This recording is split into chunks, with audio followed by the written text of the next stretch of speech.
यहाँ पर सारी जानकारियाँ सही दी जाती है, फिजूल का वक्त बर्बाद नहीं किया जाता है।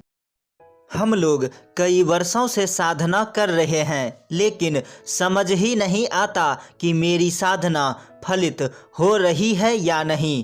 क्या आप जानना चाहते हैं वो कौन सी लक्षण है जिससे पता चले कि आपकी साधना सही दिशा में बढ़ रही है? क्या आप जानना चाहते हैं आपके आसपास होने वाले किन परिवर्तनों को देखकर आप समझ जाएं कि आपकी मंत्र सिद्धि होने वाली है? क्या आप जानना चाहते हैं आपके साथ घटित होने वाली घटनाओं से आपको पता चल जाए कि आपकी गायत्री साधना फलित होने वाली है?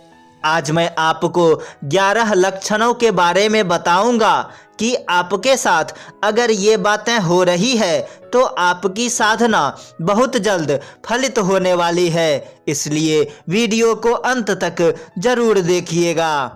सामने दिख रहे लाल बटन को दबाकर चैनल को सब्सक्राइब करके बेल आइकन जरूर दबाएं। जैसा कि मैंने आपको पिछले वीडियो में भी बताया था कि जब आप साधना शुरू करते हैं तो आपके गर्भ में साधना सिद्धि रूपी शिशु पलता है। ये आप पर निर्भर करता है कि आप कैसे उसका लालन पालन करते हैं। साथ ही साथ आगे चलकर आपको बताऊंगा कि वर्षों से की गई गायत्री साधना का लाभ आपको क्यों नहीं मिल रहा है। आगे बढ़ने से पहले जल्दी से वीडियो को लाइक कर दें। आपके बहुमूल्य समय को गवाए बिना शुरू करते हैं आज का अकल्पनीय वीडियो।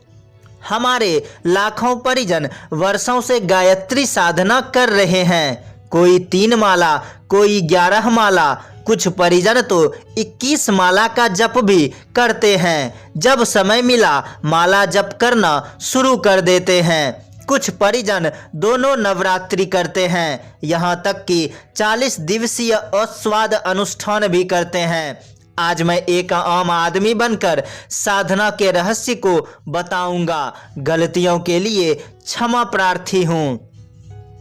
साधना कोई बच्चों का खेल नहीं है। जिस प्रकार हमारी माताएं 9 महीने तक अपने गर्भ में शिशु को पालती है, ठीक उसी प्रकार साधना रूपी सिद्धि हर साधक के गर्भ में पलती है। जिस प्रकार प्रसव के बाद हर कुशल माँ अपने बच्चों को हर बुरी नज़र से बचाती हुई लालन पालन करती है, ठीक उसी प्रकार साधना में सिद्धि होने पर सिद्धि रूपी एक शिशु हमें मिलता है। अब यह हम पर निर्भर करता है कि हम उसे पाल पोस कर बड़ा करते हैं या शिशु अवस्था में ही उसका प्रचार प्रसार करके बुरे हाथों द्वारा खो देते हैं। कभी भी अपनी साधना माला जप का प्रचार प्रसार नहीं करनी चाहिए। तो चलिए जानते हैं वो कौन से 11 लक्षण हैं जिससे पता चले कि मेरी साधना सही दिशा में जा रही है, मेरी साधना फलित होने वाली है।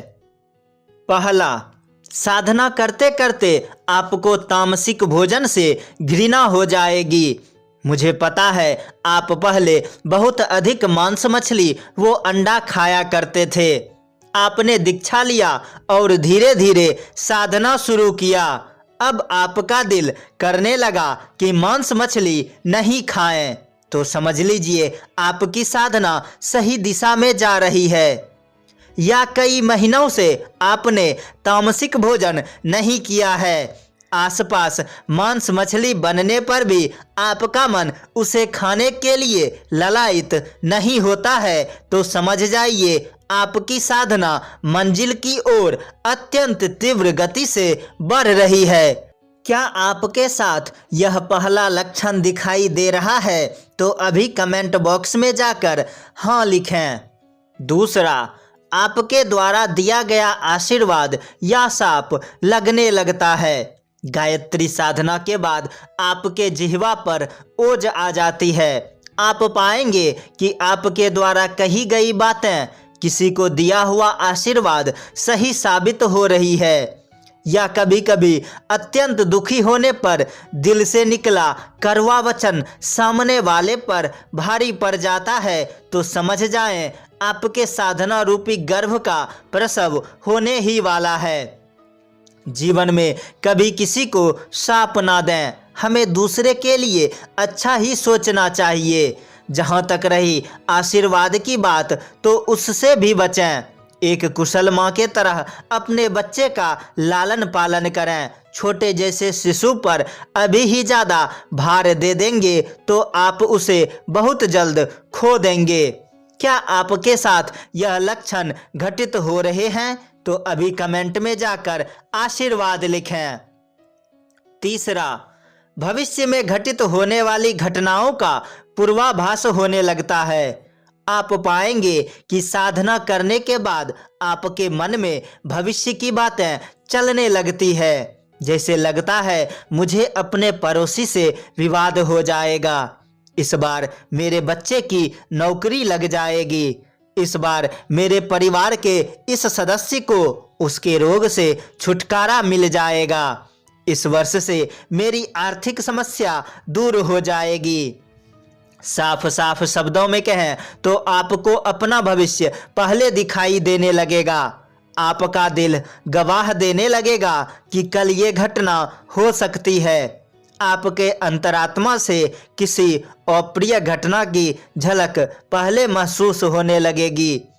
अगर आपके साथ यह लक्षण दिखाई पड़ रहा है तो कमेंट बॉक्स में जाकर लिखें आने वाला कल। वीडियो को कट ना करें, अभी तो मुख्य लक्षण आने बाकी हैं। चौथा, स्वार्थ का कम परमार्थ का अधिक ध्यान रहता है। कुछ दिनों की साधना के पश्चात आप पाएंगे कि आपको दूसरे के साथ हो रहे अभाव को देखकर मन विचलित हो जाता है।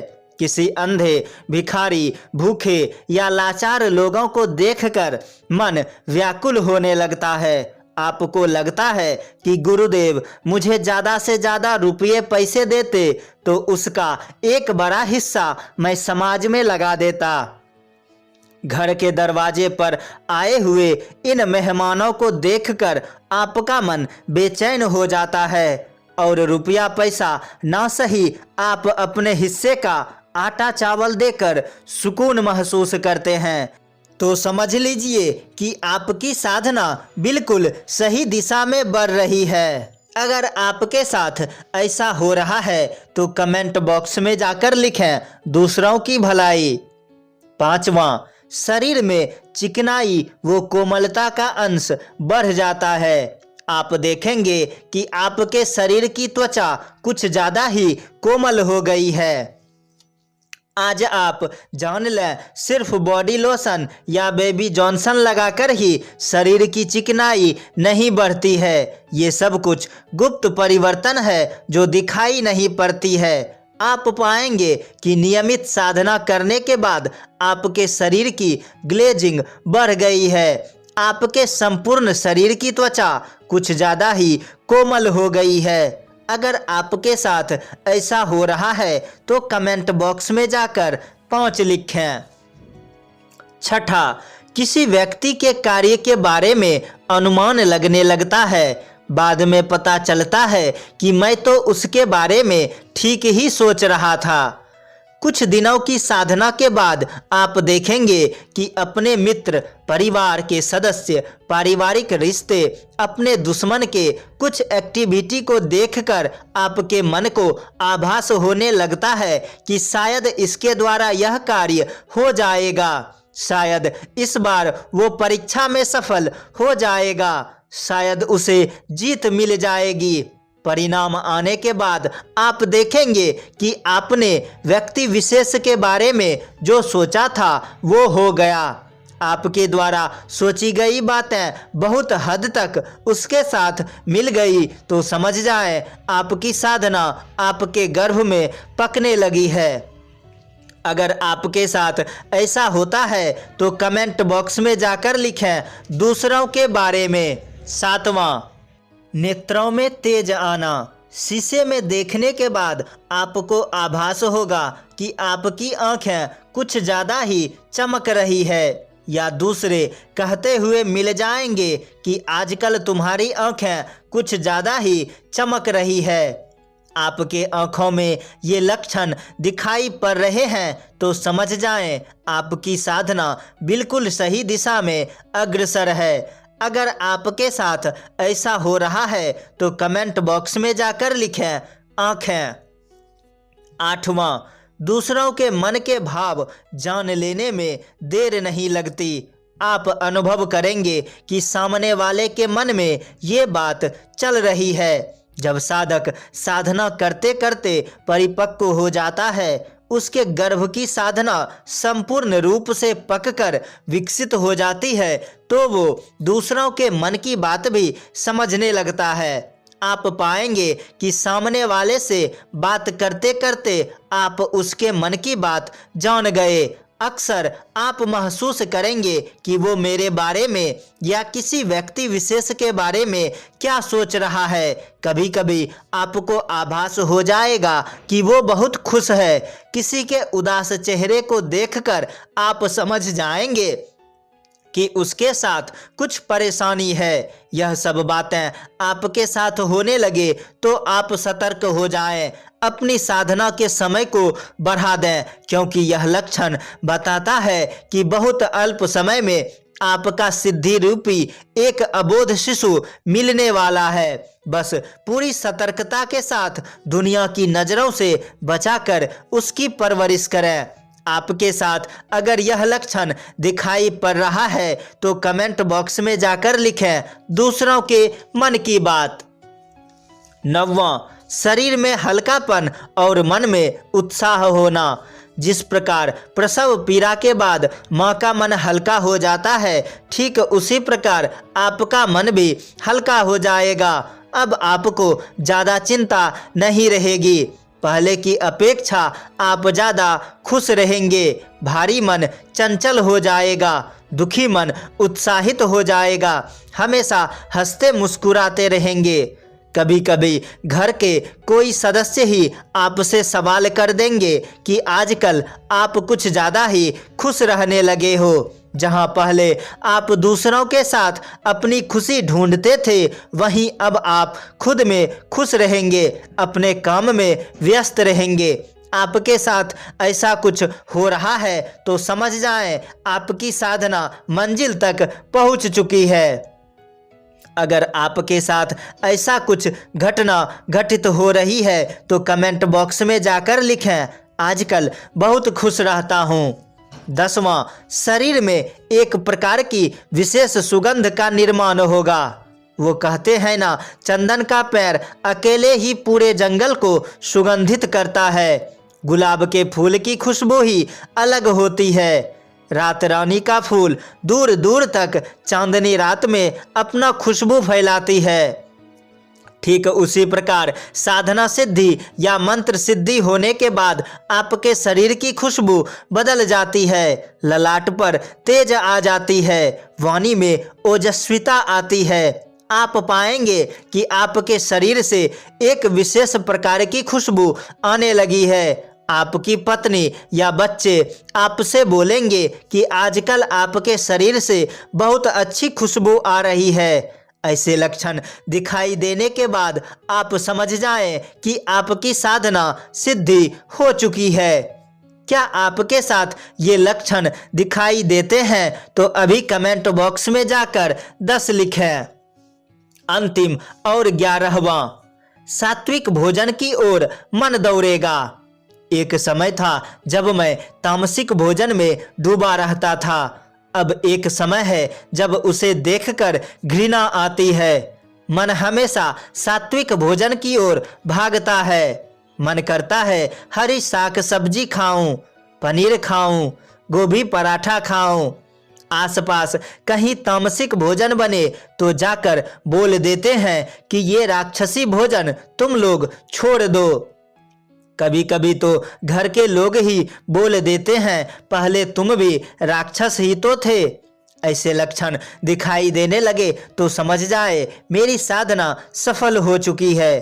क्या आपके साथ ऐसा हो रहा है तो कमेंट बॉक्स में जाकर लिखें वी आर गायत्री परिवार। मुझे पता है वीडियो इतनी लंबी हो गई है कि 1-2 विशेष परिजन ही यहाँ तक पहुँचे हैं। 98% परिजन कब के वीडियो कट करके निकल चुके हैं। गुरु सत्ता ने आपको विशेष बनाकर विशेष कार्य के लिए चुना है। अब कुछ विशेष बातें सिर्फ आपके लिए। हमारे कई परिजन वर्षों से अपने तरीके से गायत्री साधना कर रहे हैं।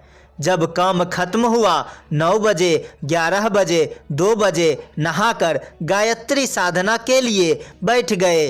क्या आपके मन में कभी सवाल नहीं आता, गायत्री साधना एक निश्चित समय पर होनी चाहिए?